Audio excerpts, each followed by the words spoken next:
nous arrêter au 16e de finale. Ça, c'était déjà l'un des premiers. Voilà, le bilan il est plutôt positif, encourageant. N'oublions pas une chose qui est une chose très importante, c'est que, comme nous l'avions dit dès le début, nous sommes dans une construction d'une équipe. Nous sommes en train de mettre en place les bases pour que cette équipe soit l'équipe la plus dynamique, la plus forte, la plus puissante de la République démocratique du Congo et, je l'espère, à un moment donné aussi, de l'Afrique. Nous sommes en train de mettre ça en place, raison pour laquelle vous aurez vu que nous avons opté pour des choix de joueurs jeunes, des joueurs qui ont encore à apprendre, qui vont essayer de créer des rumeurs et je ne sais quoi pour donner une image qui pourrait nous affaiblir, parce que je sais qu'aujourd'hui, ce que nous avons mis en place est un projet qui fait peur. Et c'est normal qu'ils aient peur. Ils ont raison d'avoir peur, parce que ce que nous allons leur faire au courant du championnat et des 3 prochaines années sera quand même assez sympathique. Avant de commencer le premier tour de table, tout ce que vous avez promis, vous avez mis à l'esprit de l'équipe, le budget, à la fois, vous n'avez pas révélé le budget de l'équipe que vous comptiez mettre à disposition. Tout ce que vous avez promis a été mis à disposition de l'équipe. Écoutez, jusqu'à présent, oui. Je pense que nous avons tenu parole. On a stabilisé la permanence, les bureaux, le siège administratif, les arriérés des joueurs qui étaient quand même assez importants, des staffs techniques, le nouveau bus. Enfin, je pourrais en parler encore, mais je pense que les images et ce que les supporters de Imana peuvent percevoir sont claires et sont édifiantes. Je pense que nous avons l'un des clubs qui aujourd'hui s'occupe le mieux de ses athlètes et de ses différents staffs. L'interview au Télé 50. Félicitations président, félicitations à tous les comités. Enfin, Terrain Club Montémaquembe a pu chasser les démons, les 16e des finales qu'il en fait et toutes ces saisons, c'est une bonne chose. C'est vrai que l'équipe est encore en construction, mais je pense qu'avec cette qualification, vous avez pris goût d'aller un peu plus loin dans cette compétition d'interclub. Alors, si on se réfère à la manière dont l'équipe s'est qualifiée, c'était vraiment douloureuse cette qualification face à El Ouattari et Khartoum du Soudan, bien que l'équipe avait bien fait à l'extérieur de 2-0. Puis ici, il fallait attendre la fatidique épreuve de tir au but. Quelles sont les dispositions mises en place par Daring Club Montémaquembe pour franchir ces tours des cadrages face à la formation des Gormaya qui revient, qui venait de jouer la Ligue des Champions, étant descendu en Coupe de la Confédération. C'est avec un autre esprit que cette formation kenyane va aborder ce tour des cadrages. Vous êtes au courant comment Daring, avec sa jeune équipe en construction, compte aborder cette étape de la compétition? Écoutez, nous sommes un peu l'outsider dans ce match, comme vous l'avez dit. Gormaya est une équipe quand même qui a livré un combat dans une compétition hautement supérieure, presque je peux dire, à celle que nous sommes en train de livrer aujourd'hui. Et ils viennent pour continuer, ils viennent pour nous battre. Nous sommes donc l'outsider, nous sommes ceux qui n'ont rien à perdre. Nous allons jouer notre battu. Ce qui s'est passé avec le match retour contre l'équipe du Soudan, je pense que nous avons quelque part un petit peu péché par orgueil ou par confort, étant donné que nous étions certains d'avoir gagné à l'extérieur. Je pense que psychologiquement, nous vous l'avons dit, je vous l'ai dit tout à l'heure au début, c'est une équipe qui se construit, c'est une équipe jeune, c'est une équipe dynamique. Peut-être qu'on a encore quelques petits automatismes qu'il faut apprendre, entre autres celui de ne pas vendre la peau de l'ours avant de la jeunes et des joueurs ambitieux qui déjà se sentent, qui sentent déjà la victoire à leur portée. Peut-être dans certains moments, eh bien, ça laisse la place à l'imperfection. Et voilà pourquoi est-ce que nous nous sommes retrouvés dans cette difficile épreuve de ce passage des 16e. Mais à côté de ça, je dirais que cette expérience était aussi une expérience que nous devons prendre comme une leçon. Une leçon pour ces joueurs, justement, de savoir que tout n'est pas gagné et qu'il faut toujours aller jusque de nos athlètes, de notre staff technique, de notre entraîneur et des dirigeants que nous sommes. Je sais que nous allons y arriver. Et maintenant, tout ce que nous allons gagner au niveau de la CAF, pour nous, c'est magnifique. Nous allons, je l'espère, et nous battre pour battre Gormaya. Nous mettons tous les mécanismes et tous les moyens à disposition pour y arriver. Et lorsque nous les aurons battus, merci Président. Francis Matiama, actualité.cd. Ma question, elle est toute simple. à l'introduction, vous nous avez parlé d'un projet, vous êtes porteur d'un projet dont les grandes lignes venaient d'être tracées par vous à l'introduction. Et moi, j'aimerais savoir où est la place de la formation dans votre projet. Vous voulez bâtir quelque chose de grand. Cela veut dire que vous devez vous préparer. Et préparer une grande formation, des grands joueurs, des grands talents, il faut penser par la formation. Où est-ce que vous avez, où est la place de la formation dans votre projet? Ben écoutez, justement, c'est un point tout à fait capital. Et nous avons eu plusieurs options. La première option que nous nous étions donnée, c'était celle d'avoir un centre de formation du DCMP. Pour ce faire, nous avons même déjà acheté un terrain du côté de l'Ansele de 65 hectares, sur lequel nous avons l'ambition de construire un stade et de construire des infrastructures qui vont permettre de lancer notre centre de formation. Dans une première optique, avec le président Haï, nous avions approché, entre autres aussi, le centre de formation Ujana, avec lesquels nous étions en pourparlers. Nous nous disions peut-être que nous pouvions fondre les deux, et plutôt que de commencer à zéro, fondre les deux, et que Ujana DCMP devienne un centre de formation national et peut-être international, pour pouvoir construire et former justement les jeunes qui serviront le DCMP et peut-être aussi l'équipe nationale et d'autres équipes peut-être dans le monde. Voilà la première optique et la première option que nous avions prise. Les discussions sont encore en cours. Elles aboutiront peut-être et peut-être qu'elles n'aboutiront pas. Donc nous avons une deuxième option aussi, qui est celle de commencer à zéro tout le projet de formation. Et n'oubliez pas que nous sommes un club omnisport. À côté de ça, nous voyons aussi la formation des athlètes olympiques, les lancements du javelot, la course à pied, course de fond, le sprint, etc., etc. Donc nous avons vraiment cette vision-là, puisque nous avons les sections dont dispose le DCMP déjà aujourd'hui, basketball, volley, handball, section junior. Il faut les développer aussi et nous avons déjà commencé à parler pour une possibilité de football féminin. Donc voilà, on est vraiment en construction de tout ça. À côté de ça, nous avons pu discuter au niveau du conseil d'administration avec les administrateurs. J'ai apporté avec le concours du président Haï une proposition qui est celle d'avoir une équipe B du DCMP. Alors peut-être qu'elle ne s'appellera pas directement DCMP, mais ce serait une équipe B qui serait au service du moins de la formation aussi ou de la préparation de certains athlètes qui sont déjà dans le club, mais qui peut-être n'ont pas un temps de jeu suffisant. Plutôt que de leur faire perdre le temps de jeu, de les mettre dans une équipe B qui serait au niveau du championnat inférieur au niveau de la Com Ligue 2, FFK, c'est ça. Donc à ce niveau-là, et avec cette équipe, donc construire encore une fois une forme de pépinière qui permettrait à ce que le DCMP puisse aller puiser là-bas ses futurs athlètes. Donc voilà, la vision elle est là. Les moyens ont commencé à déjà être mis en place et à disposition. Il y a des partenariats qui sont en cours, qui n'ont pas encore tous été signés, donc je préfère ne pas trop m'avancer aujourd'hui tant que nous ne l'avons pas, mais en tout cas le terrain, celui-là, nous l'avons. Donc voilà, les choses se mettent en place, comme je vous l'ai dit, ce n'est pas en 3 mois qu'on peut changer et chambouler tout et tout.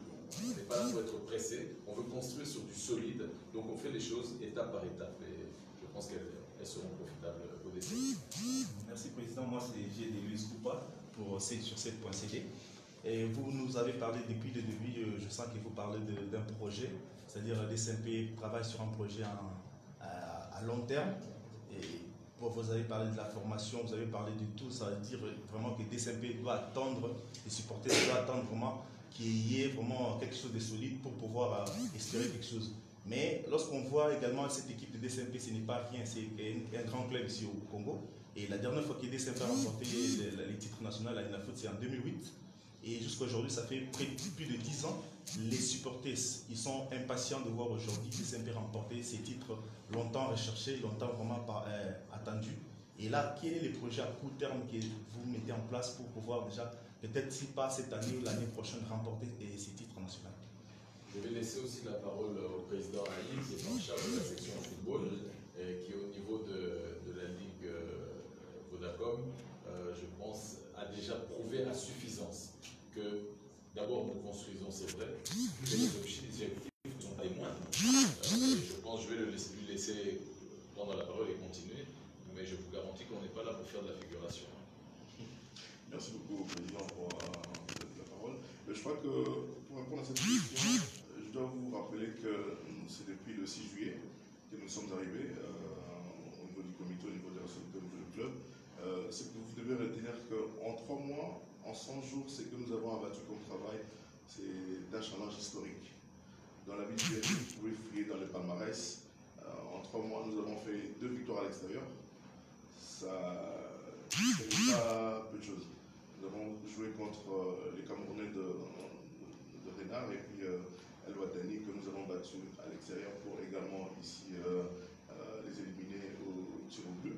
Nous avons fait également au niveau de la Ligue à foot jusque-là un parcours devant le club que nous avons trouvé mieux aguerri pour ce championnat. Nous avons quand même pu mieux gérer jusqu'à aujourd'hui ce championnat et nous pensons que, comme le président l'a indiqué tout à l'heure, nous avons des indicateurs qui prouvent que si nous maintenons le cap, en tout cas, nous sommes allés aujourd'hui à la et non participer comme ça a toujours été le cas. Donc, que ce soit à notre niveau, au niveau de la section football, que ce soit au niveau du staff technique que de joueurs, tout le monde a conscience de l'enjeu.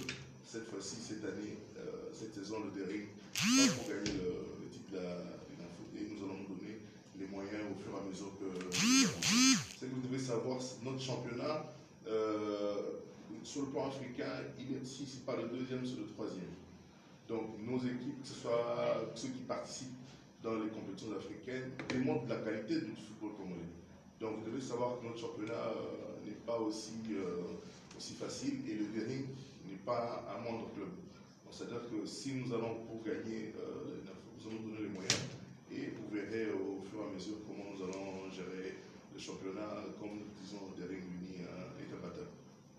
Alors, avant de prendre les autres amis, j'aime bien parler finance. La dernière fois, vous étiez un peu sceptique, vous étiez hésitant pour nous parler du finance des Daring. Vous avez compris, vous venez d'arriver, vous nous aviez dit, votre femme vous avait permis de prendre le budget familial pour investir dans le Daring. Dites-nous aujourd'hui combien vous avez trouvé dans le caisse des Daring et combien vous avez mis exactement. Écoutez, vous parlez de dire combien est-ce que nous avons trouvé dans les caisses. On a trouvé plutôt un passif. Je ne vais pas rentrer dans les détails de tout ce que nous avons dû redresser. Mais la situation était quand même assez compliquée. Je pense peut-être que si on avait laissé le comité précédent continuer, ils auraient peut-être pu réussir à couvrir ce passif. Bon, c'est vrai que l'Assemblée générale a décidé de changer le comité. Il y a eu quelques démissions et consorts. Donc on a hérité d'une situation qui était une situation un petit peu compliquée, avec plus de 1 million de dollars de dettes, ce qui n'est pas évident pour commencer. Cela étant, nous avons quand même réussi à couvrir.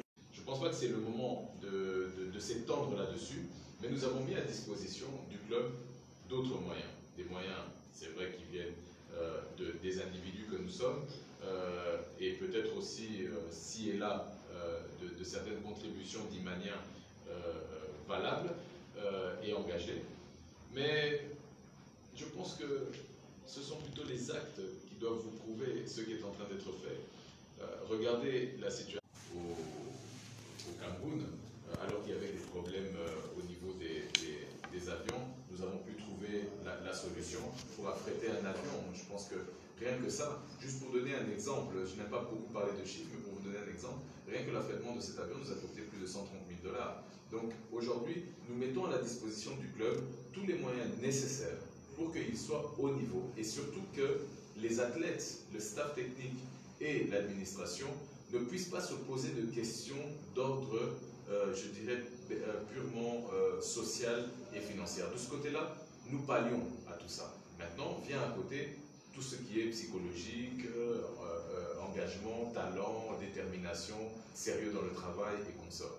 Donc, je ne pense pas que ça sert à quelque chose de s'étendre sur les chiffres, mais si vous voulez par exemple des chiffres concrets, je vous l'avais promis lorsque nous avions fait la première émission, notre trésorier général est à disposition de tous les Imaniens et même de toute personne, journaliste ou autre, qui a besoin de savoir l'état financier actuel de notre club, il vous mettra à disposition tous les documents, les preuves, les factures et consorts. Il y a une transparence totale, parce que nous ne voulons rien cacher. C'est pour ça que lorsque je dis il y a beaucoup de médisances et de rumeurs sur les réseaux, etc., tout ça c'est du n'importe quoi. Il y a une transparence totale entre nous. Ce que les gens racontent à l'extérieur, c'est leur problème. Nous savons comment est-ce que nous fonctionnons. Le trésorier général est à la disposition, à votre disposition les journalistes. Faites votre travail, allez lui poser la question combien nous avons déjà dépensé jusqu'à aujourd'hui et vous serez édifié qu'en 3 mois, si nous avons dépensé ça, ce que nous allons faire dans une année, eh bien faites le calcul, si vous pouvez projeter, vous comprendrez que le DEREC n'a pas de problème budgétaire. Moi c'est Kitsina, je voudrais vous poser deux petites questions. Ça fait déjà 105 jours exactement, vous êtes à la tête de la coordination de la PB. Êtes-vous fier de votre entourage au sein de l'équipe? C'est la première question. La deuxième question, vous venez de parler de finances tout à l'heure. Est-ce que vous sentez l'accompagnement du gouvernement provincial lorsque vous vous déplacez pour le mois de la foot, ou encore du gouvernement central quand il s'agit de vous déplacer pour les interclubs de la CAF? Alors à vos deux questions, je répondrai avec beaucoup de plaisir. Le premier, celui de mon entourage. Eh bien, il faut savoir que mon entourage est un entourage choisi. J'ai été élu président de la coordination, mais les membres de la du conseil d'administration et les Imaniens, les membres de l'Assemblée générale, m'ont fait l'honneur de pouvoir choisir mes collaborateurs. Et toutes les personnes avec lesquelles je travaille aujourd'hui sont des personnes que j'ai pu choisir. Que j'ai pu choisir parce que je les connaissais, parce que je les ai pratiquées, parce que nous avons eu des affinités à un moment donné ou à un autre, ou d'autres avec lesquels nous n'avions pas d'affinité, qui étaient peut-être dans des, entre guillemets, camps opposés, parce qu'à un moment donné, il y avait un certain nombre de camps dans le DCMP. Eh bien, nous avons voulu faire en sorte que notre comité soit un comité fédérateur, hein, où tout le monde puisse travailler en osmose. Il y a des gens qui venaient du camp de X, du camp de Chimanga, du camp de tel et de tel et de tel. Tout le monde travaille aujourd'hui en bonne entente. Alors bien entendu, ça ne plaît pas à tout le monde. Il y a ceux qui aiment bénéficier et profiter de la division pour venir tirer un petit quelque chose à gauche, à droite. Ceux-là ne seront jamais satisfaits de cette osmose et de cette entente et vont toujours faire en sorte d'aller créer des petites zizanies, créer des polémiques qui sont propagées sur Internet et dans les réseaux de manière exponentielle et qui font parfois une tempête dans un verre d'eau. Et nous, de notre côté, on regarde ça et on se dit, mais bon, finalement, est-ce que ça servait à quelque chose que ça arrive jusqu'à ce niveau-là? Donc moi, mon entourage aujourd'hui, je suis très satisfait de ceux avec lesquels je suis en train de travailler. Il peut y avoir des contradictions, il peut y avoir des mésententes. Je le dis et je le répète, nous sommes des hommes. Nous sommes des hommes, je n'ai pas demandé d'avoir à côté de moi des personnes qui seront des moutons, qui vont faire au doigt et à l'œil ce que je demande, tout simplement parce que je l'ai dit. J'ai besoin d'avoir à côté de moi aussi des collaborateurs qui peuvent me donner leur avis, avec lesquels nous pouvons échanger et qui peuvent ne pas être d'accord aussi avec ma vision.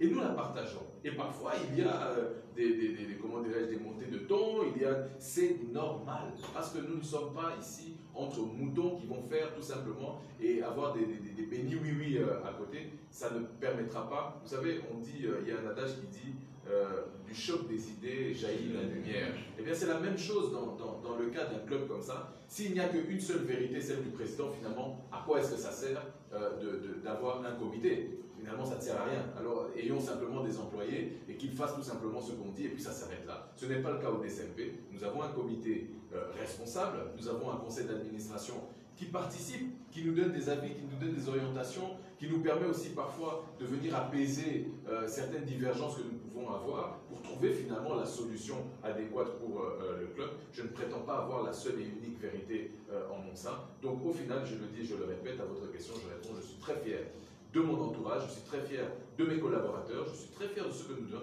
Je suis parfois un petit peu moins fier par contre de certains Imaniens qui donnent une image simplement de vouloir diviser, créer la zizanie et ce qu'on sort. Ça par contre, ça ne me plaît pas, trop. La deuxième question. L'accompagnement. Oui, l'accompagnement. Là aussi, c'est avec grande fierté et grand plaisir. Je vais vous parler d'abord de la CAF, où nous avons eu un soutien du gouvernement qui n'est pas des moindres, qui nous a permis de pallier un certain nombre de réalités, qui a accompagné, qui a apporté un surplus à ce que nous, déjà, nous mettions à disposition du club. Et je pense que je vais laisser au président de la section football le libre choix de répondre aussi par rapport à l'accompagnement de la ville-province de Kinshasa. Oui, merci beaucoup, Président. Je crois que dans le même ordre d'idée, comme le Président l'a dit, le premier déplacement que nous avons eu à faire, c'est le Kumbashi. Et je pense que là encore, le gouvernement provincial, à travers le gouvernement de la ville province de Kinshasa, on a quand même pu nous aider à mieux gérer aussi ces déplacements. Avec le président, nous l'avons géré. Donc, pour la suite, nous espérons qu'avec les autres déplacements que nous aurons en perspective, ça ne manquera pas parce que le gouvernement de la ville de Kinshasa, son Jean-Denis Ngobila, a promis également son accompagnement, surtout qu'il veut que cette fois-ci, le dernier comité a permis, à l'instar des autres clubs, bien sûr, de la capitale, puisse également soulever ce titre de la Ligue Foot. Et nous ne doutons pas d'un instant de son apport. Ouais. Si je reviens pour qu'on peut faire, Didier Chimanga veut gagner des titres avec le club Motema-Pembe. D'ailleurs, vous l'aviez rappelé le dimanche dernier, après le match contre le Congo, sans pratique fétichiste. Alors, je veux connaître le rôle de la religion dans le football, qui est une diversité. Et quelle est votre conception de cette religion et puis comment vous l'appliquez dans votre vie? Alors, je comprends très bien ce que vous voulez en venir. Je pense que tout le monde a pu admirer mon énervement dans les vestiaires. Je regrette un petit peu que ça ait pu être publié sur tous les réseaux, parce que je pense que ce qui se passe dans un vestiaire... Vous dites ? Vous regrettez ou vous regrettez un tout petit peu? Non, je regrette un tout petit peu, dans le sens où ce qui se passe au vestiaire, ça se passe au vestiaire. Vous savez, les grands entraîneurs, les grands présidents, j'en connais, vous allez sur YouTube, vous allez taper, vous allez voir comment ils tonnent dans les vestiaires. Je pense que bon, j'ai été fort, mais il y en a peut-être d'autres qui ont été plus forts que moi. J'ai appris d'ailleurs en regardant sur YouTube qu'il y en avait certains qui avaient balancé des chaises. Voilà, c'est un cas particulier. Moi, comme je dis, avant d'être président du club DSMP, je suis d'abord et avant tout un supporter du DSMP. Donc parfois, il y a certaines choses qui me font sortir de mes gonds. Mais laissez-moi plutôt vous relater comment est-ce que nous en arrivons à un tel énervement, les barrières et consorts, arriver jusqu'à nous, les dirigeants, et commencer à nous jeter de l'urine, de l'eau, du sel, etc., etc. Tout ça parce qu'ils estimaient qu'il y avait parmi nous des sorciers, des ceci, cela, et c'est parti un petit peu, passez-moi le terme, un petit peu en sucette. Je me suis moi-même énervé, c'est de là que l'énervement a commencé. Et dans les discussions, il s'est avéré qu'il y avait une subodoration de pratiques fétichistes, enfin de fétiches, dans le DSMP, chose que moi personnellement je bannis. Je réponds à votre question. Je suis quelqu'un qui a construit sa vie, ma vie de famille, ma vie professionnelle, ma vie sociale, je l'ai construite sur ma foi en Dieu. Et ma foi en Dieu me permet quoi?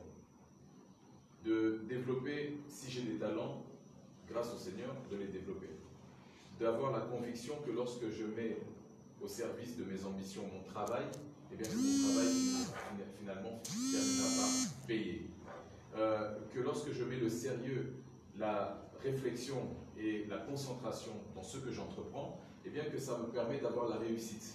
Et tout ça, c'est grâce à ma foi que je n'ai aucun doute sur la réussite des actions que j'entreprends. Et je me suis dit, avec ceux que j'appelle parfois mes enfants, parce qu'ils ont l'âge de mes enfants, ou alors mes petits frères qui sont dans le camp des athlètes du DSMP, eh bien moi j'aimerais leur transmettre ça. Et je pense que dans le football, à moins que vous me présentiez un jour un magicien qui réussira à prendre une balle et la faire traverser tout le stade et la faire rentrer dans le but, je pense que la seule façon de faire rentrer une balle dans un but, c'est de travailler en équipe. C'est de se faire des passes, de mettre en place un système de jeu, pour faire en sorte que le joueur qui sera le plus propice à pouvoir mettre la balle dans le goal puisse y arriver. Ça peut être en général l'attaquant, le numéro 9, etc., etc. Ça peut aussi être un défenseur qui arrivera là à un moment donné par un coup de tête, etc., etc. Mais tout ça dépend du sérieux, de la structuration, de l'organisation par les coachs, par le staff technique et de la concentration que les joueurs auront sur le terrain. Alors, j'ai eu l'impression, lorsque cet événement s'est passé en plein milieu de match, j'ai vu certaines réalités qui ne m'ont pas plu. Et je me suis dit, pourquoi est-ce qu'on devrait se laisser aller encore dans ce genre de pratique, ou pourquoi est-ce qu'on laisserait nos enfants, nos petits frères, livrés à ce genre de choses auxquelles moi personnellement je ne crois pas. Et je me suis énervé. Je me suis énervé, j'étais hors de moi. Parce que j'avais l'impression que c'était sacrifier l'avenir de ces jeunes talents. Parce que vous savez, lorsqu'on croit en ces choses-là, eh bien, certaines personnes ont ce qu'on appelle des retours. Et finalement, au final, quelle est la valeur ajoutée réellement? Citez-moi une équipe qui finalement a 25 sorciers qui font en sorte que le ballon rentre toujours dans le but et que finalement ils gagnent les coupes. Citez-les-moi ces équipes, moi je ne les connais pas. Moi je vois des équipes qui ces derniers temps sont en train de gagner ou ont gagné la Lina Foot ou d'autres comment dirais-je, compétitions. Ils l'ont fait, je pense, par le travail. Ils l'ont fait par l'apport des moyens financiers pour mettre les équipes dans les bonnes conditions. Ils l'ont fait par le sérieux et le choix des athlètes. Et je pense que de ce côté-là, nous avons fait ce choix. Nous avons fait le choix des athlètes jeunes. Nous avons fait le choix d'athlètes expérimentés qui ont des talents. Nous avons fait tous ces choix et nous avons mis à disposition tous les ingrédients pour que nos athlètes puissent arriver à ces objectifs. Et je pense que c'est sur ça que nous devons nous baser. Alors il y a eu des incompréhensions. Il y a eu, moi je ne connaissais pas, je ne connais pas tout le monde. Et je peux me poser des questions, je peux me tromper aussi sur un certain nombre de convictions. Mais ma conviction, pour répondre à la question de monsieur, ma conviction forte et profonde, c'est que moi, pour la réussite, il n'y a que ma foi en Dieu et le travail que je veux mettre en application qui nous permettra d'y arriver. Et mon plaisir là-dedans, je le dis haut et fort, parce que ce qui est passé sur les réseaux a tronqué une réalité. Le président Aïe Dambito qui est à côté de moi est le président de la section football. C'est le président en lequel j'ai une totale confiance. Et ce que certains ont voulu sortir de son contexte, en aucun cas, les petites diatribes qui passent sur les réseaux ne pourront perturber l'entente qu'il y a entre nous. Nous pouvons avoir des divergences d'opinion sur la manière de mener un certain nombre de choses. Ce que moi j'appelle peut-être la psychologie, peut être utilisé par le président Aïe d'une autre manière. Et il a ses raisons. Et nous pouvons les comprendre parce que, et c'est là où je reviens à votre question aussi, le monde du football en Afrique et en République démocratique du Congo, psychologiquement, joue sur... ont toujours été dans des équipes ici un peu plus souvent, également en Afrique, donc vous connaissez les pratiques, c'est pas la première fois. Les gens disent, certaines personnes pensent que c'est peut-être parce que vous dépensez beaucoup d'argent que vous êtes énervé jusqu'à ces points. Non, écoutez, l'argent, c'est un moyen qui est à ma disposition pour réaliser des objectifs. Dans ma vie, je ne me bats pas pour gagner de l'argent. Je travaille pour gagner de l'argent. Mon objectif, ce n'est pas de gagner de l'argent. Mon objectif, mais c'est énervé à ces points. Mais ce n'est pas l'argent qui m'a énervé. Ce n'est pas l'argent qui m'a énervé. Ce qui m'a énervé, c'est d'avoir pu penser que mes athlètes, ceux que j'appelle mes enfants, mes petits frères, puissent être amenés dans une direction qui risque de leur pâtir pour leur avenir. C'est ça sur quoi je me suis énervé. Et ce qui s'est passé, par exemple, dans ce match, lorsque une personne peut-être éloignée dit à un joueur « Ozana 2 buts nayo et pour Kota », et que le joueur commence à penser que tes 2 buts vont rentrer, bon, ils rentreront même par magie, et oublie qu'il a des coéquipiers, donc il avance vers le goal sans trop réfléchir. Là, je me dis, mais il y a quelque chose qui ne va pas. Donc, mon énervement n'était pas du tout pour l'argent. Mon énervement, c'était de me dire, est-ce que je laisse mes enfants ou mes petits frères se perdre dans quelque chose en lequel je ne crois pas et qui peut entacher leur avenir? C'était ça mon énervement. Peut-être que le sortir du contexte a donné une autre image. Et pour ça, je le regrette. Malheureusement, on nous dit que le temps touche pratiquement à sa fin. On sera obligé. Allez, on va prendre dernier tour de table, juste 1 minute à chacun. Oui, 1 minute à chacun. Ouais. j'ai bien aimé ce que vient de dire le président par rapport à ces pratiques fétichistes. Mais le gros problème se trouve au niveau de la mentalité de nos joueurs. C'est un grand combat que vous êtes en train de mener maintenant. Avez-vous le moyen d'assainir la mentalité de ces joueurs? Comment vous allez faire le suivi? Vous êtes là, vous ne savez pas ce qu'ils sont en train de faire. Ils viendront à l'entraînement, certes, mais il a, je ne sais pas moi, souvent on parle de Maman, Ngoma et tout, je cite parce qu'on est dans ce milieu-là. Et on s'est dit, bon, je m'entraîne maintenant sur Nao Ngoma et Loba qui vous n'êtes pas là quand ils sont en contact avec Ngoma. Comment vous allez assainir, comment vous allez mener ces combats? Vous savez, quand vous posez la question, vous la posez parce que vous avez des doutes. Moi, je n'ai aucun doute. Je n'ai aucun doute parce que j'ai confiance dans le Dieu que je sers, dans mon Dieu, dans Dieu. J'ai confiance. Et je sais que ce que j'entreprends, je le réussis. Et je sais qu'à partir du moment où je mets ma foi en avant pour me convaincre et me donner la force de réaliser mes objectifs, je n'ai aucun doute que je les réaliserai. Et si pour autant, je dois faire comprendre, et ils comprendront, ils le verront sur le terrain, ils le verront dans les actions, que finalement, tout ça ne sert à rien. Nous avons 36, 37, 38 joueurs. 37 joueurs. Nous avons 37 joueurs. Les 37 joueurs que nous avons, du plus jeune au plus âgé, sont des talentueux. Sont des jeunes qui ont un cœur qui aujourd'hui est au service de Iman. Chacun de nos joueurs, nous le connaissons. Il a un sentiment tout à fait particulier pour son club. Ces enfants sont des enfants et ces jeunes sont des jeunes qui ont une conviction que leur combat et leur lutte, ils vont le mener sur le terrain parce que c'est leur profession, c'est leur travail. Moi, je vais mettre tous mes moyens, tous les mécanismes en collaboration avec le président Haï et tous les autres collaborateurs avec lesquels nous sommes dans le club pour que ces joueurs puissent être dans les meilleures conditions pour y arriver. Et ils vont se rendre compte que finalement le talent, c'est Dieu qui le leur a donné.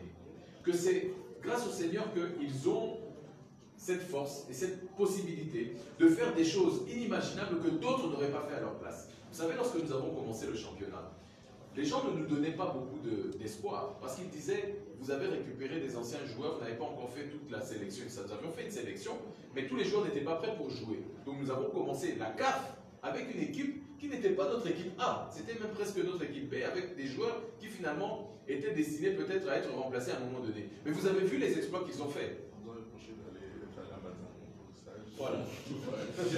À chaque semaine. C'est tout ça. Nous avons parlé de l'organisation d'un match au sein du Bénin Club Féminin. Qui fait quoi dans l'organisation d'une rencontre chez les SNP? On vous sent tout faire, alors que vous, oui, vous êtes président de coordination, le président Haï est là, il est de la section foot, vous êtes de la coordination, on ne vous sent pas vraiment présent dans les autres disciplines. Je vous défie d'aller même sur le site de DSMP et de regarder la personne qui est tout le temps à côté des joueurs, qu'à côté de l'équipe. C'est le président Haï qui est à côté de nous. Moi, le problème, c'est que peut-être à cause de la fonction que j'ai dans mes activités professionnelles, alors si j'apparais quelque part, ça donne peut-être un impact autre et ça, on a l'impression. Mais moi, je n'ai pas le temps finalement de me consacrer complètement à l'équipe. Je voyage énormément, j'ai énormément d'activités professionnelles, etc., etc. La personne qui fait en sorte qu'aujourd'hui, nous arrivons entre autres au résultat où nous sommes arrivés, elle est assise à côté de moi. Sans lui, nous ne serions pas là où nous sommes arrivés aujourd'hui. Donc, soyons quand même un petit peu réalistes, c'est vrai. Lorsque j'apparais quelque part, etc., pour des raisons évidentes que nous sommes braqués. Tous les projecteurs sont braqués, mais soyez aussi un petit peu, comment dirais-je, il faut avoir une honnêteté intellectuelle. Allez sur notre site et vous allez voir que la personne qui est là aux entraînements, il est ici à côté de moi. La personne qui est là pendant tous les matchs, il est ici à côté de moi. La personne qui voyage avec l'équipe le plus souvent, c'est la personne qui est à côté de moi. Donc finalement, c'est peut-être avoir un petit peu de mauvaise foi et des gens qui veulent être un peu des détracteurs et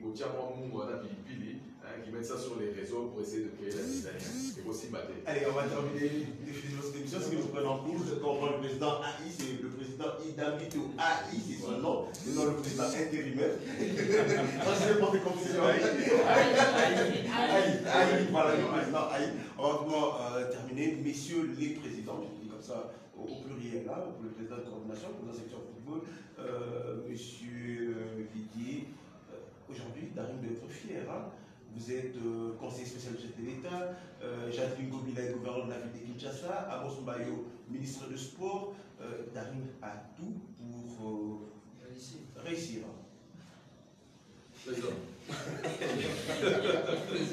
Bon, en tout cas, je dirais que c'est un atout. C'est un atout qui est non négligeable. Donc, voir c'est un atout, c'est un atout non négligeable. Non, parce qu'il n'y a pas que vous avez tout le pouvoir. Il reste que le président de la République n'est pas là même. Parce que tout à l'heure, le président, en train de jouer, vous a dit si nous avons fait un faux bond lors du match El Ouattani, c'est parce qu'on se met dans la tête qu'on sait que nous avons ça suffit. C'est dans ce sens-là, je veux dire. C'est un atout non négligeable. Quand vous avez autant de potentialité, qui appuie le club, autant de moyens, maintenant il faut que ça soit concrétisé. Je ne dis pas que seulement, mais non. Le président a parlé du comité passé. Le président Aubin, en tant que tuteur, a appuyé énormément, ensemble avec le président Gentini et les autres. Ils ont appuyé, mais ce qui a peut-être manqué, c'est à cela que nous parlions aujourd'hui. Aujourd'hui, le président, dans le même élan, avec ce que nous avons assumé comme passif et actif, nous avons ajouté ce qu'il fallait. Parce que vous êtes là, ça fait combien d'années que nous n'avons pas passé le cap de 16e de finale. Aujourd'hui, ce mythe-là a été démystifié. Donc aujourd'hui, il fallait recréer cette confiance. Le président, en tant que président du comité de direction, ensemble avec la section football et les autres membres, nous avons travaillé et en synergie avec le staff technique.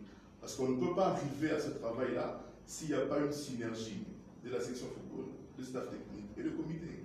Parce que si nous avons rappelé qu'il y a souvent des divergences, c'est parce que chacun veut apporter le meilleur de soi.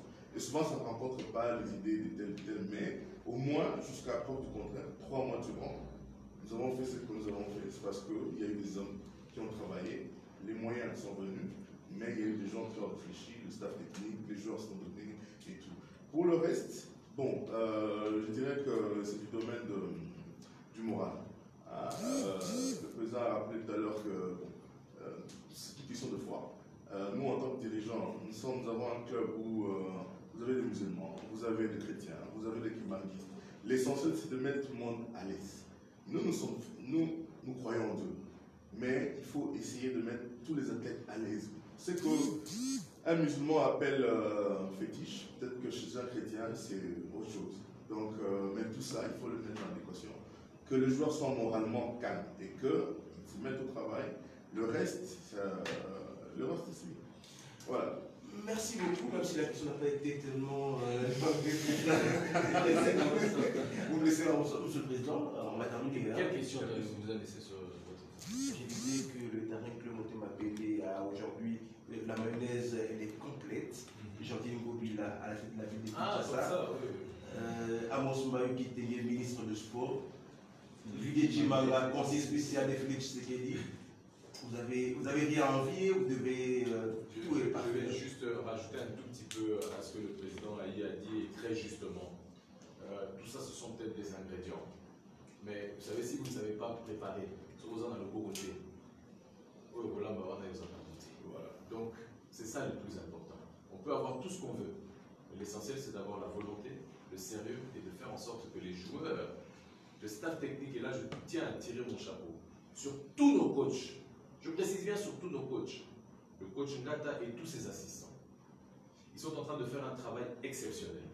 Et toutes les critiques à 2,50 francs que je suis en train d'entendre à gauche, à droite, là-bas, de diplômes, de ceci, etc., c'est par les faits et dans les actions que ces coachs avec leurs athlètes, leurs poulains, vont vous démontrer leur capacité, leur compétence et le sérieux de leur travail.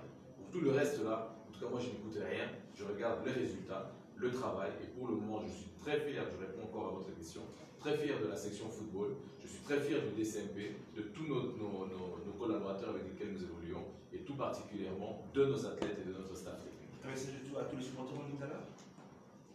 Bon, bandeko, banaderendi, tozalaka mitema pembe, totika kolanda banungu biso nyonso bato misusu balinga kotia na kati na biso mpona kokabola biso basongisongi ya pambapamba baimanière oyo ngai nalingaka basupporter oyo nga nalingaka eza basupporter oyo bazalaka na pourtour parce que bazalaka na moto akolanda te balandaka kaka imana couleur na biso vert blanc basupporter ya pamba oyo nga nabengaka bango basupporter ya pamba baza basupporter oyo balandaka président Chimanga oyo président Ayi oyo président Kingani Fulani mpona koya kokabola mpe kotia mwa nungunungu oyo kopermettre que moi $100 moto 50 ebima baoyo wana toza na besoin na bango te nayebi te soki na lotu ya solo biso toza na bango.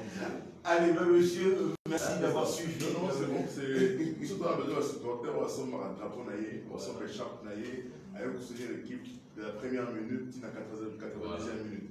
Donc, on a besoin de comme 40 minutes, match ici, au Bali, l'agitation. Ah, tu nous as perte, comité, non, match bête à la première minute, à la 90e minute. Donc, les supporters, on a une équipe, on va supporter l'équipe. À un moment, on a eu championnat Zanoulaï, phase aller, phase retour aller. Les supporters se payent parce que tu as 3 mois, 3 ans pour gagner le titre, ils ont fouillé le travail. Ils allaient sortir la stratégie pendant un long moment. Et ils vont travailler, face à la confiance. Batika Kolana, Bata Songi, Bato, tout le monde, Diabo, Bazoko, Tabaï, Bakébélé, Balingalité, tous les cas 16e, tous les qui 16e, Bazo, il n'a pas empêché tout le phase de poule.